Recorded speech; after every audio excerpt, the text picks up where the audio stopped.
आई काय शोधताय? मी देऊ का शोधून? काय गरज नाही, घेईन माझं मी. आई तुम्ही कशाला भाजीला गेला होतात? मला सांगायचं, मी जाऊन आणली असती ना भाजी. हायत पाय माझं धडधाकट, जाईन माझं मी. राम 2-3 दिवस झाला आई माझ्याशी नीट बोलत पण नाहीयेत. काय माहिती काय झालंय त्यांना. ठीक आहे, तू काय काळजी करू नको, मी बोलतो आईशी. आई, सारिकाचं काही चुकले काय ग? ती म्हणत होती तू तिच्याशी नीट बोलत नाहीयेस. अरे सगळी स्वार्थी आहेत. मला चांगलं माहितीये ती सेवा माझी का करते ती. मी तिला चांगलंच ओळखून आहे. अच्छा. अगो बाई, एवढी त्रास द्यायला लागली असून. अगं पहिला तर किती काळजी करत होती की तुझी. हा काय सांगायलास? पैशासाठी? बाई स्टेटन पैसा लय वाईट ग बाई.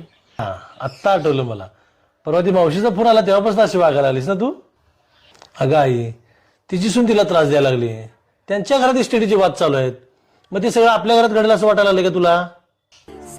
तुला किती वेळा सांगितले दुसऱ्यांचं ऐकत जाऊ नकोस म्हणून. आणि बाहेरच्यांचं ऐकून आपल्या नात्यांमध्ये अंतर नसते का टाकायचं? खरंय तुझं. सारिका खरंच रे माझी लय काळजी घेत्या. मला प्रत्येक गोष्ट रे हातात आणून देत्या. आणि परवा काय झालं, सुमीचा फोन आला आणि माझं डोकंच फिरलं. मला वाटलं आता माझ्या बाबतीत बी असंच घडतंय काय की, म्हणून मी जरा भिले रे. अगं आई, देवाच्या कृपेने आपलं सगळं चांगलं आहे. तू काही काळजी करू नको, निवांत राहा.